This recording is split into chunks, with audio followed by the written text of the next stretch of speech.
अंगणवाडी कर्मचाऱ्यांची मानधन वाढ, ग्रॅज्युएटी, पेन्शन लागू करण्यासाठी आझाद मैदानात आंदोलन करण्यात आले आहे। मोठ्या संख्येने अंगणवाडीच्या कर्मचाऱ्यांची उपस्थिती होती। सरकार लाडकी बहीण, लाडका भाऊ योजना व अनेक योजना काढतात, मग आमच्या मागण्या पूर्ण का करत नाही, असे आम्ही मागे देखील आंदोलन काढण्यात आले होते व आम्हाला आश्वासन देण्यात आले होते तुमच्या मागण्या पूर्ण होतील आणि इलेक्शनचं पूर्ण काम आमच्याकडून करून घेतलं। तसंच लाडकी बहीण योजनेचे देखील फॉर्म भरून घेतले। अनेक प्रकारचे आमच्याकडून काम करून घेतात, आमच्या मागण्या का पूर्ण करत नाहीत? जोपर्यंत आमच्या मागण्या पूर्ण होत नाही तोपर्यंत आम्ही आंदोलन सुरूच ठेवणार, असं आंदोलकांच्या मागण्या आहेत। अरे वेतनवाढ हक्काची, अरे वेतनवाढ हक्काची, नाही कुणाच्या बापाची, अरे ग्रॅज्युएटी हक्काची, अरे वेतनवाढ हक्काची, नाही कुणाच्या बापाची, दरम्या पेन्शन हक्काचं,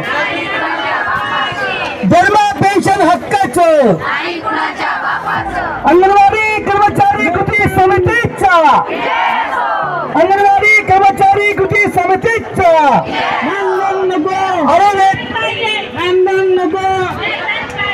धन्यवाद। आपलीच घोषणा आहे, आपलीच घोषणा मंडपात आपल्याला बसू देत नाही, पण घोषणा आपली आहे। देऊ दे काही चांगली गोष्ट आहे। कारण काय आहे, आझाद मैदान अशा प्रकारच्या उपेक्षित लोकांसाठीच आहे, त्यामुळे तिथे तेही मागणी करणार, आपणही मागणी करणार। त्याच्यामध्ये काय चांगलीच गोष्ट आहे ना, आपल्याला पण आपलाही त्यांना पाठिंबा आहे ना। अंगणवाडी कर्मचारी कृती समितीचा, अंगणवाडी कर्मचारी कृती समितीचा, अंगणवाडी कर्मचारी कृती समितीचा हम सब, हम सब, हम सब, हमारी यूनियन, हमारी यूनियन। मित्र म्हणतात या महिलांच्या संघटनांमध्ये आणि ज्या पद्धतीने ते खरं भाऊ पण निभावतात। मी नेहमी सांगते की चळवळीमध्ये असं भाऊ पण निभावणारे भाऊ असतात। भगवानराव असतील, अतुल दिघे असतील, सूर्यमणी असतील, राजेश असतील, आता बोलले उठाणे आमचे नितीन पवार आहेत, अतुल दिघे आहेत, निलेश आहे, आमचा दत्त आहे। दत्त जागा मात्र एकदम बेस्ट पकडली। एवढंच म्हणणं आहे की मेल्यानंतर 10 लाख रुपये देण्यापेक्षा आम्ही जिवंत आहोत तर तेव्हाच आम्हाला थोडं मिळू द्या ना, की त्याच्यात आम्ही खुश राहू शकतो। या 10,000मध्ये काय होतं? काहीच होत नाही। बाहेर गेलो की 200 रुपये म्हणजे तिकीट खर्च, दुसरं बाकी तर बाजूलाच। 10,000 म्हणजे एक 10 रुपयाप्रमाणे झालं आजच्या जमान्यात। कोणाचं होतं? साधी साफसफाईवाली कामगार सुद्धा 10-12 हजार रुपये कमवते, तर आमचं काय? आम्ही एवढे रात्री कामं करतो, सकाळपासून जे आमचे फोन चालू असतात तर रात्री 12 वाजेपर्यंत। कधी कामं करायची आम्ही घरची, कधी सांभाळायचे आमच्या घरं? अंगणवाडी सांभाळतो आम्ही, ठीक आहे, असू द्या। काही सामाजिक कामं आम्ही करतो, पण आम्ही असं नाही म्हणत की आम्हाला त्याचा मोबदला मिळत नाही, मिळतो, पण किती? त्याच्यात काय होतं का? आमचं काही होत नाही आहे। याच्या आधी पण आपण आंदोलन केलेले, त्या दरम्यान सरकारकडनं आपल्याला काय उत्तर प्रतिक्रिया मिळाली? काहीच नाही, आश्वासन, फक्त आश्वासन, पूर्तता काहीच नाही आमची, फक्त आश्वासनच नेहमी घेतात ते। काय सांगाल, आपण आज आंदोलन केलेलं आहे का, कशा प्रकारे आणि आम्ही आज आंदोलन जे केलं आहे, आम्ही कित्येक वर्ष या पेन्शन, मानधनवाढ, ग्रॅज्युएटी याच्यासाठी आम्ही भांडतोय। आम्ही 52 दिवसाचा संप केला होता, पण आम्हाला काहीही दिलेलं नाही, फक्त आश्वासन आश्वासन आश्वासन। आता हे शिंदे सरकार आला, दरवेळेला रात्री 12 वाजता 3 वाजता मीटिंग घेतात, आमच्या त्यांना बोलवतात युनियनच्या लीडरना आणि फक्त आम्हाला आश्वासन देतात। आणि आता निवडणूक होईल तेव्हा म्हणतात आचारसंहिता लागते, आता तुमचं नंतर आता बघू आम्ही।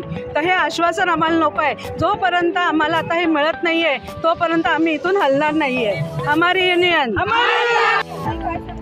हा जो आता आमचा मोर्चा आहे तो आमची पगारवाढ, ग्रॅज्युटी, पेन्शन ह्याच्यासाठी आम्ही किती वर्ष झटतोय, पण आम्हाला ह्याच्यातनं काही सरकारकडनं मिळत नाही आहे. नुसते आम्हाला आश्वासनं देत आली आहेत आणि या आश्वासनावरच सगळेजण हे करत होते. आम्ही आजपर्यंत ठामपणे हा निश्चय केला की आम्हाला जोपर्यंत सगळं आम्हाला मिळत नाही आणि आमचा GR येत नाही तोपर्यंत आम्ही इथून हलणार नाही, आमचा TR सोडणार नाही. मानधनवाढीचा विचार हा केलाच पाहिजे, कारण आम्ही आता 2 महिने झाले लाडकी बहीण योजनेचे काम करतोय.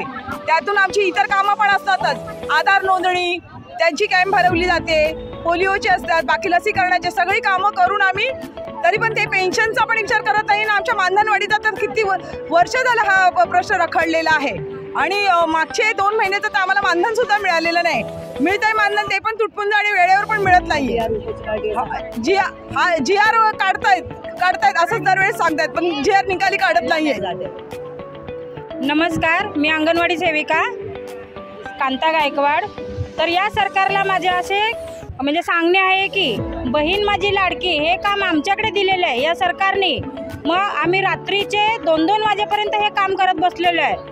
कुठलीही वंचित राहता कामा नये. कुठलीही स्त्री या समाजामधली कुठल्याही समाजातली स्त्री असली तरीसुद्धा आम्ही फॉर्म भरलेले आहेत आणि किती आम्हाला अनंत अडचणी आल्या तरी आम्ही रात्रभर जागरण करून दुसऱ्या दिवशी अंगणवाडीसुद्धा घ्यायला आम्हाला लागलेली आहे.